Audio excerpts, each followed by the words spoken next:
Hi all, I have a totally amazing game to show you. This is Leela against Laser in the TCEC Cup round 1, so 2018.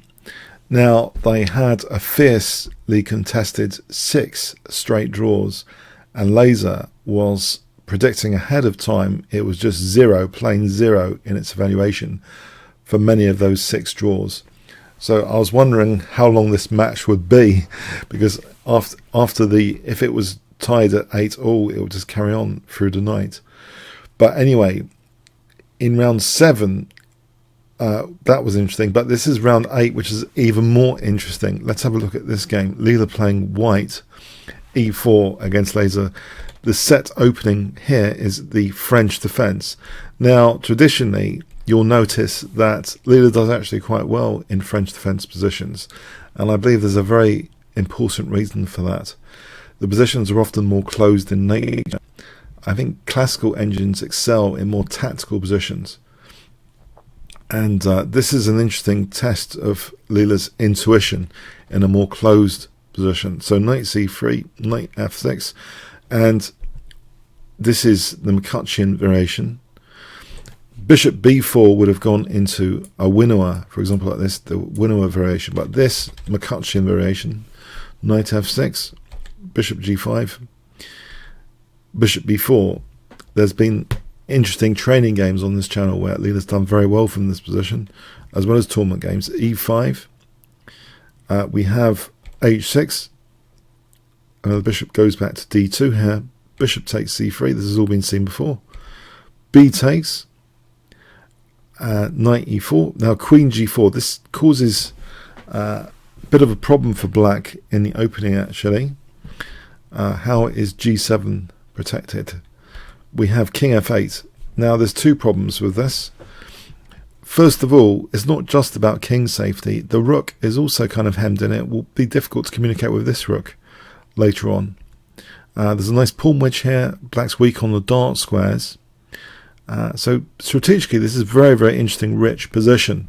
Just with pawn structure, the soul of chess, which, classical engines, they really need open tactical positions for their radar, like their bats, their radar to be stimulated. But here, if it's based on calculation, black really will have difficulty finding the right plan, one would imagine. In fact, knight takes d2, king takes. We do have c5. And this has been been seen before, but now h4, which reveals Leela's intention to use this rook to bring it into the game, and maybe play h5 to fix down these pawns as well. c4, this releases the tension. Now this has been played in a high level over the board game, but also knight c6 has been seen before as well, not releasing the tension there. This has been seen in a game of Gashimov against Korchnoi. Gashimov, rest in peace, great player, against Victor Korchnoi in Dagmos 2008, and actually Victor Korchnoi won that game. Let me turn this off, pardon me. So Korchnoi won that game. That was with knight c6, and I just want to show you something of that game though. Rook h3 c4, there is a c4 plan, but with an immediate b5. And you'll note this is important because of the b4 pawn break, which has been emphasized. So black goes with the b4 pawn break, potentially. But white has good play on the king side as well. A lot of pressure on the king side. So that was a very, very interesting game. It's in the pinned comments of this video. But you'll note black's keen to play for b4. Now, after c4, we have bishop e2 in Leela against Laser, and it carries on with bishop d7. Now again, there's an important stem game from the over-the-board world where Smeets, Grandmaster Smeets, was playing against Soko, who I believe is also a Grandmaster at 2657, in the Kanti Manisk 2010 tournament. It saw b5, and that ended up in the draw. But you'll see again the familiar pattern of black playing for b4 potentially, because players with black, intuitive over-the-board players, are looking for pawn breaks and where the pawn play is to kind of liberate the pieces. But here it seems the engine is a little bit confused after c4. This by playing bishop d7, it doesn't reveal an excited plan to play for b4 here. And in fact, Leela seizes the opportunity to now shut down b5 with a4. It's interesting, this is not just a shutdown of b5, this is also potential pressure on that b file. So it's a very important move strategically. Knight h3 has been seen in another over the board game, and black was permitted to later play b5. But this is very, very interesting, playing a4 here. Knight c6, now knight h3. So where is black's strategic break? Now the knight going to h3 is interesting because knight f4 eyes e6. It might make f6 more difficult later, or even if f6 is played later, it would be nice to target the e6 pawn in advance. On f3 it seems more inflexible than knight h3. I'll just give you a little bit of an illustration of that. Knight f3, queen a5. This position should be even. Black doesn't seem to have too many difficulties here. So there's more scope, it seems, with knight h3, queen a5, and now rook hb1. So playing on the queen side first to try and lock down black's activities at least. b6, the queen's put in a bit of a cage over here in Siberia. If rook b8, this position seems okay on the surface. But anyway, let's have a look. b6, h5. We have king g8. Yeah, there's a bit of a problem with this rook on h8. Queen f4, which gets out of the way of the g pawn potentially. g4, g5 might be an attractive proposition. However, after rook h7, g4 is not played.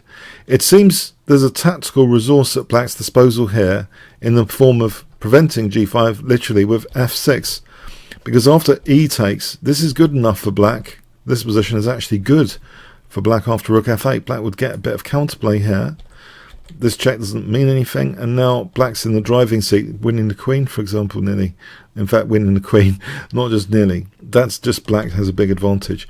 So white has got to be wary of f6 here. That is a pawn break that black has available. So this steps away from that f6 potential.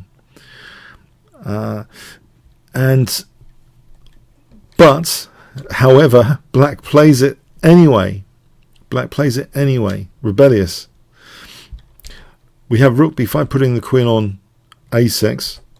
Knight f4 starting to target the weakened e6 pawn. That is a downside of f6. That e6 could now be a target. Rook e8 is played, so defensive move. On king h8, this kind of thing, bishop f3, is actually really interesting here. Just to give you an example of the tactics after king g8 as a token move. Bang, rook takes d5. We get a taste of the tactical consequences. Knight g6 checkmate. And if king f8, knight g6, and this is just ripping black apart. This situation is diabolical for black. Black's just helpless in all these variations after queen d6. If rook d8, then queening here, it's totally gone. Black just gets mopped up. Okay, so knight f8, sorry, knight f4, rook e8. Now rook goes back to b1 here, and black plays f takes e5. We have d takes e5. What could be the reason for black wanting this structure? So this rook's kind of a prisoner. The queen's sort of not that active. There's no strategic breaks really left for black apart from d4 of interest. Now queen a5 does set up d4 because of that pinned pawn. If also rook e7, let's have a look. Rook e7, there seems to be a case of a5 being useful. For example, this position is very nice. It's a very nice bind on the position. It's an advantage to white. So anyway, queen a5, which stops a5 as well and gives the idea of d4. So it seems like an active move. But the queen is put back on a6. If white is not careful, then d4 is at least even. So rook b5, putting the queen back. If d4 here, by the way, then c4 is compromised. And in fact, queen g3, this situation is okay for white because c4 dropping, even like this, offering the rook. because there's some neat tactical ideas here. If bishop takes, then bishop takes, a takes, and the knights can't move because of knight g6 checkmate. If the knight moves, a7's under fire. This position is actually a big advantage for white. Black's not really doing anything there. So queen a6. We have actually bishop g4. Now black's really going on the defensive with knight b8. Look at black's pieces. 2 now on the back row. The queen and rook just on the sidelines. What a picture of unhappiness. Yeah, if you're on Instagram, maybe tweet, not tweet, Instagram, KC Chess, Leela Chess, the usual works. That'd be good. Or any other position that takes your fancy here in this game. So we have queen h3, just ignoring bishop takes rook. What's going on here? Now, why knight b8 as well? Let's have a look at to get the flavours of this position. Let's have a look at queen b7 instead of knight b8. a5 using the pinned pawn is very nice. For example, here, thanks very much. That wins material. 2 pieces for rook at least on bishop takes. E6 dropping after as well. So that's a little flavour. Queen c8 is another little flavour with a5. This position, rook takes a5, exchange sack is very powerful. For example, here with a7 dropping, this is massive position for white. This is absolutely massive. The rook's a prisoner. White's just running rampant here, and black would probably just have to give up that rook for a lost endgame here. So all of these variations are pretty miserable. Rook h8, just to get some more flavours. Rook takes d5 is possible. See, the knight going back did protect the bishop here, but this scenario with bishop takes d7 is truly nasty. So here, bishop takes, and if rook is, well, what else? If rook d8, even stronger than taking the bishop, is actually check, and this situation is crushing. After check, taking the rook is devastation. So there are a lot of devastating scenarios. So the knight humbly retreats to protect the bishop, maybe against things like rook takes d5. Queen h3. So what happens here? Where's the fireworks now? Well, the queen now goes back, creeps back to try and hold on to things like d7 and e6. Let's have a look at the flavours here. On knight c6, rook takes d5 with bishop takes d7 is crushing, for example, like that. On bishop takes b5 here, bishop takes e6 check, knight g6 is checkmate.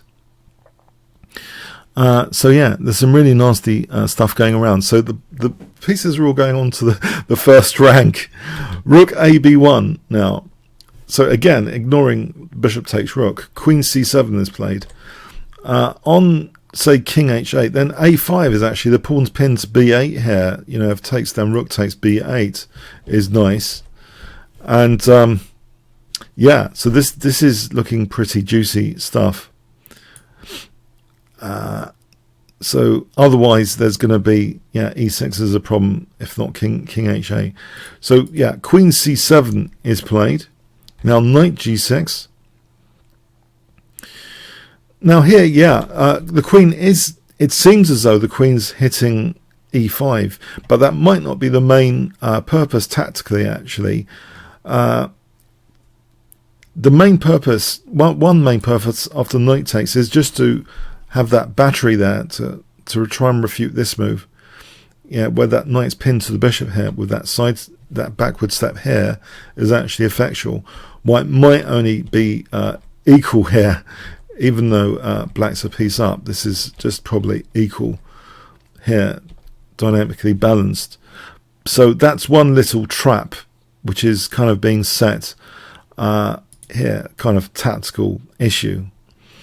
But there's actually stronger with bishop takes here. This actually leads white to an advantage. This is an advantageous situation after bishop takes, in any case. But anyway, much stronger than this is just knight g6, just holding e5, saying to black, well, what are you doing in this position? Black played knight a6. Let's have a look at the flavours here. If queen c8 here, then we're back to a5 being an issue. And for example, here, bishop takes, rook takes. This is horrible. There's things like rook takes d5 on the cards.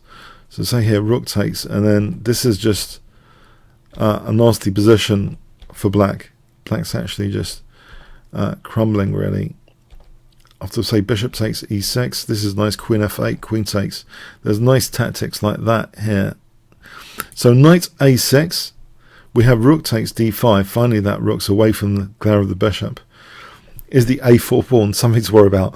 Not really, but I thought I'd mention it.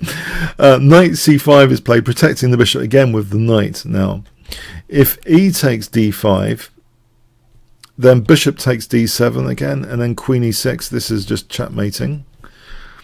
So knight c5, trying to cling on again. Now rook d4. So this move prevents things like knight e4 check, and gets out of the way of e takes because the knight's protecting the bishop. So the rook's interestingly placed here, and there is an alignment principle here that white can actually use this d file. That's the one file which isn't blocked that much, to sort of double to try and get to d8, because look at this rook. So piercing through the d file looks like a very, very good plan here. Black desperately plays rook h8. That's just ignored sadistically with a5. Now here, if well, b5 was played protecting c4. If b takes a5, yeah, white can just take on c4 it seems, and then queen e3. This is very, very nice. So anyway, b5 protecting c4 at least. Queen e3. We have the pawn being taken there. Bishop f3. White's just centralizing it seems with great effect, but white has on the cards some, you know, some big plans here. Queen c7, g4. One of the big plans might be g5. You have bishop c6. On rook h7, just as an example, king e2, we can get an alignment on the d file going. Putting pressure on the d file like this is huge. What will black do once there's a triple alignment? Intensification there. It crashes through to d8. With the rook on h7 just kept as a prisoner, better than taking it, then this alignment with infiltration to d8 is extremely effective. So we have bishop c6. Bishop takes c6 is played, queen takes. Now rook g1, as though g5 might be on the cards. But also rook d1 is simple and strong as well. For example, this scenario, white can get an alignment going with the queen potentially, with queen g5 for rook d8. Intensifying like that for rook d8, and black would be just busted there. But rook g1, teasing a bit. And now king e2, yeah, preparing things like rook d1 now. We have knight a4. The knight steps away from the infiltration point d7. You might find that a little bit curious. If a5, there's actually the neat move rook d8 here, trying to deflect the rook away from e7. So for example here, check. That's pretty nifty. So okay, so knight a4. Now that yeah, rook d8 with the king there was not possible because that would have been check. But now here, it's also knight a4 seems to be against rook d8. Rook gd1 was played though. If rook d8 here doesn't quite work so well because of knight takes c3 check, and here, if king f1, knight d5, and actually it's still okay though for white. White ends up still being better here, crashing through on f8. So actually it does seem as though black is getting to be into a hopeless state of affairs. I think this rook prisoner really doesn't help things, as well as the massive alignment of forces on the d file. So rook h8 was played. If rook c8, just for a bit of amusement, then rook d8 check and queen f4 is mating. If queen c7, then rook d7, just kicking the queen off, and then rook d8 again, and queen f4. This is massive. Queen f8 check is amusing. So we have rook h8, rook d8, king h7, and now finally this knight is taken. And after rook takes h8, the game was ended here, adjudicated as a win for white. So both engines thought this was more than +6, I believe. So let's say a continuation here, if it continued. So the game ended here after rook. Sorry, the game ended here after rook takes h8.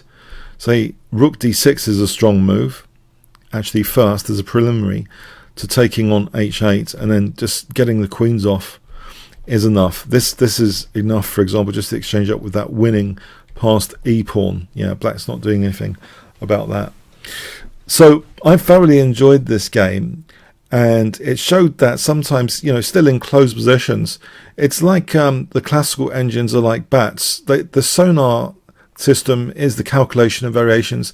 When that is shut down, it seems there's actually a lack of alignment from the engine games to classical over-the-board games, because the over-the-board players, the greats, they know about b5, b4 to try and get a pawn break. Here, the pawn break was just a distant memory, the way Leela played it. She shut down the pawn breaks, let black even play f takes, d takes, which did seed the d file as a potential, way to align the pieces.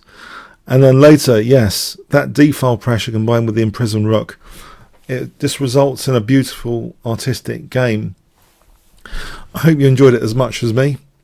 Comments, questions, likes, shares appreciated. Thanks very much.